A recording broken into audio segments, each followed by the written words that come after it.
요즘 여러분들 뉴스 보게 되면 관련된 이야기 중에 뭐가 많이 나오냐면 기상과 관련된 이야기들이 굉장히 많이 나와요. 기후 위기 변화. 이제 왜 날씨가 슬슬 더워지잖아. 결국에는 이 여름에 이상 고온 현상이 일어나고 이번 연도에 날씨도 엄청나게 덥겠지만 비도 많이 온다 그랬지. 이게 결국에는 뭐 때문에 생기는 거야 지금? 엘니뇨 때문에 생기는 거야. 근데 이 엘니뇨 현상으로 인해서 올해 한 해 동안에 어떻게 된다 그랬어? 과연 그렇다면 주식시장에서는 어떠한 종목들이 보다 부각받을 가능성이 있을까요?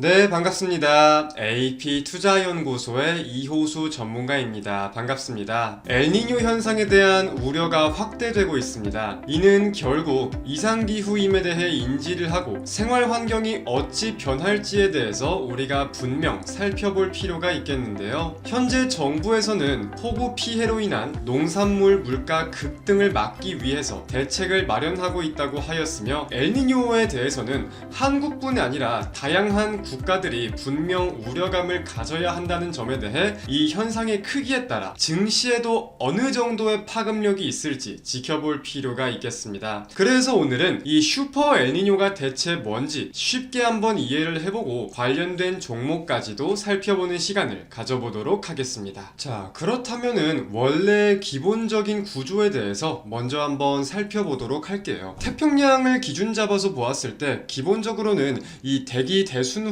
의해서 동태평양에서 서태평양으로 무역풍이 붑니다. 자, 그렇다면 이 무역풍이 붐에 따라서 그 방향을 따라 따뜻한 바닷물이 동태평양에서 서태평양으로 이동하는 게 기본적인 원리예요. 자, 근데 이 따뜻한 바닷물은 그 지역의 평균 온도를 올리게 됩니다. 평균 온도를 올리게 되면서 따뜻한 바다 위에 따뜻한 공기들이 많이 생겨날 것이고 이 따뜻한 공기들은 밀도가 작아요. 그렇기에 보다 많이 쉽게 상승하면서 구름을 많이 만들게 되겠죠. 그래서 대표적으로 우리가 국가를 따져본다면 인도네시아가 항상 덥고 비가 자주 내리는 국가로서 작용하는 게 이러한 요인을 가지고 통상적으로는 작용을 하게 됩니다. 그렇다면 이 서태평양으로 표면의 바닷물들, 따뜻한 바닷물들이 많이 이동하다 보니까 이 동태평양의 표면에는 공백이 생기게 됩니다. 이러한 공백이 어떻게 메워지냐? 아래에 있는 이 차가운 바닷물들 용승을 하게 돼요. 위로 올라오는 현상을 뜻하는 거겠죠. 그래서 이 용승을 하게 되면서 동태평양에는 차가운 바닷물들이 표면에 다시금 차게 됩니다. 그렇다면은 서태평양과 달리 동태평양은 평균 수온이 낮게 될 것이고 이는 아까와 반대로 그 지역의 평균 기온을 낮추게 되겠죠. 이 대표적인 지역을 보통 우리가 페루라고 알고 있습니다. 그럼 이걸 한 줄로 정리해 봤을 때에는 대기 대순환에 의해 동태평양에서 서태평양으로 따뜻한 바닷물들이 옮겨져 가게 되고 이는 기온에 작용되기 때문에 서태평양 부근이 동태평양보다 비도 많이 오고 훨씬 온도도 높게 된다. 이게 기본적인 순리입니다. 여기까지 이해가 되시면 엘니뇨와 라니냐를 살펴볼 수 있을 것 같아요. 엘니뇨는 동태평양 혹은 중태평양의 표층 수온이 평년에 비해 높아지는 경년 기후 변동 현상을 뜻합니다. 자, 라니냐는 반대로 동태평양의 적도 지역에서의 표층 수온이 평년에 비해 낮아지는 저수온 현상, 그러니까 평소보다도 낮아지는 현상을 뜻하는 거겠죠. 이에 대해서도 우리가 자세히 한번 살펴봐야 될 텐데 한국과 연관지어서 봤을 때 기상청은 최근 3개월 날씨 전망을 통해서 엘니뇨가 발달되고 있음에 따라 한반도 부근에 저기압성 순환이 강화되고 남쪽에서 많은 양의 수증기가 유입돼 7월 강수량이 평년보다 훨씬 많을 것으로 내다봤습니다. 그럼 여기에 대해서는 어떠한 우려감들을 살펴볼 수 있겠느냐? 잦은 호우는 농작물의 불량을 일으킬 거고 품질의 하락을 일으킬 수 있겠죠. 그렇기에 여기에 대한 물가 변동성이 확대될 수 있다는 사실을 인지한 채로 실제로 작년 8월 폭우가 쏟아지면서 일부 작물들의 가격이 폭등하는 모습이 확인이 되기도 했었습니다. 그렇기에 우리가 우려를 갖기에 현재는 충분한 상황인데, 이 사전적인 내용들을 우리가 그림으로 보다 쉽게 한번 이해를 해보도록 할게요. 먼저 엘니뇨입니다. 엘니뇨는 우리가 간단하게 생각해서 아까 기본 원리에 대해서 이해를 하셨잖아요. 이것의 반대라고 생각하면 편할 수가 있어요. 원래는 이 동쪽에서 서쪽으로 이렇게 바람이 쭉 불어야 되는데, 이 무역풍이 약해지다 보니까 동태평양의 따뜻한 바닷물이 서태평양으로 이동하는 힘 또한 약해지는 거예요. 그러다 보니까 중앙태평양이나 동태평양 부근의 수온이 올라가고 해당 지역 부근의 기온이 올라가게 되는 현상을 뜻합니다. 그렇다면 서태평양 쪽은 아까와 달리 구름이 많이 생성되지 않겠죠. 그럼 이거는 뭘 뜻할까요? 가뭄, 그리고 산불이 발생하는 주요 요인이 되기도 할 것이고, 반대로 동태평양은 기존과 다르게 홍수 피해가 발생할 수 있겠죠.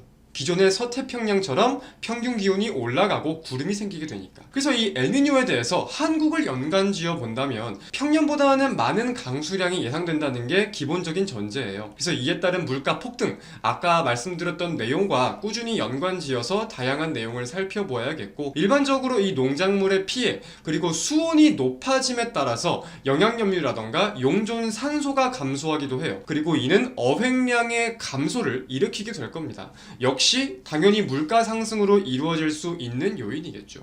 그렇기에 현재 정부가 이 우려감을 인지하고 있는 상황이라고 분석을 할 수 있겠고, 자, 라니냐는 좀 다르게, 좀 이해가 더욱 쉬울 수 있게 다른 그림으로 한번 살펴볼게요. 자, 라니냐는 엘니뇨의 반대입니다. 그렇다면 어떤 걸까요? 무역풍이 강해지면서 동태평양에서 서태평양으로 보다 많은 따뜻한 물이 움직이는 거겠죠. 무역풍이 강해지다 보니까. 자, 그러면 서태평양에 많은 구름이 형성이 되고 비가 많이 내리게 될 겁니다. 그럼 이거는 단순하게 그냥 비가 많이 내릴 거다, 이게 아니라 홍수, 태풍에 대한 우려감을 살펴보아야 되는 상황일 건데, 자, 반대로 그렇다면 동태평양은 아까 용승에 대해서 말씀드렸죠. 용승이 뭐였죠?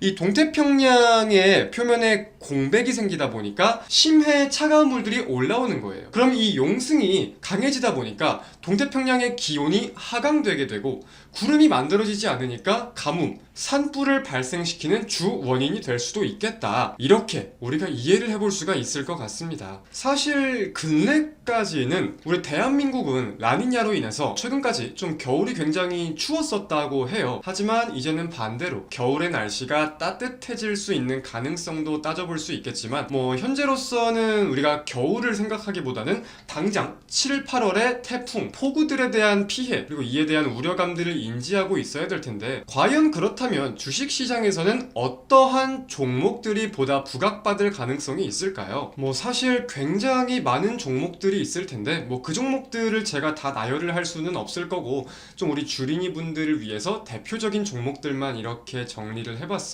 자, 폭염 관련주. 자, 날씨가 더워지면 자연스레 에어컨 같은 걸 많이 찾게 되겠죠. 거기에 대한 종목들 살펴볼 수 있을 거고, 태풍 관련주. 지금 태풍 관련주는 폐기물이나 뭐 재건 관련된 종목들을 주로 꼽습니다. 태풍이 오게 되면 뭐 건설 폐기물도 많이 생겨날 것이고, 다시금 복구를 해야 되는 지역들도 있다 보니까 거기에 대해서 기대감이 있는 종목들을 살펴볼 수 있겠고요. 자, 리오프닝 관련주. 자, 여름에 우리가 다른 계절 대비 많이 찾는 게 뭐가 있죠? 뭐 수영복도 있을 수 있고, 뭐 아이스크림, 뭐 시원한 것들, 그런 점들에 대해서 사람들의 수요가 많이 늘어날 수 있는 품목들, 우리 소비할 수 있는 품목들이 좀 담겨져 있습니다. 그리고 가뭄 관련주 같은 경우는 이제 뭐 사료, 곡물 관련주라거나 이제 다른 분야로는 수처리 관련주들까지 꼽아볼 수 있을 것 같아요. 이제 뭐 팜스토리나 고려산업 같은 종목들은 꼭 가뭄이 아니더라 태풍과 연관을 지어본다고 하더라도 결국 농사에 방해가 되고 물가 상승 우려가 확대됐을 때 주식시장에서 부각을 받을 수 있는 거잖아요. 그리고 이 수처리, 뭐 자연과환경이나 한국주철관, 그리고 뭐 시노펙스, 이런 종목들은 가뭄으로 인해서 문제가 될 수 있는 점들에 대해 수처리 기술에 대한 수요가 증가할 것이란 기대감에 좀 작용을 하는 종목들인데 이제 여름에 이렇게 50년 내에 최악의 가뭄이다 라는 내용을 가지고 부각을 받기도 했던 이력이 있어서 이렇게 함께 포함을 시켜 두었습니다. 사실 이 관련주들 주식을 좀 할 줄 아시는 분들이라고 하면 다들 어떤 종목들이 있는지 많이들 알고 계실 거예요. 근데 오늘은 우리 주린이 분들을 위해서 어떤 내용을 가지고 어떤 테마가 부각을 받을 가능성이 있는지, 무조건 부각을 받는다가 아니라 가능성이 있다는 점, 이걸 인지하셔야 됩니다. 이렇게 좀 정리를 해 보았고, 언제나 오늘처럼 그리고 어제처럼 우리 개인 투자자분들을 위해서 노력할 수 있는 이호수 전문가가 되도록 하겠습니다. 오늘 영상 여기서 마치겠습니다. 감사합니다.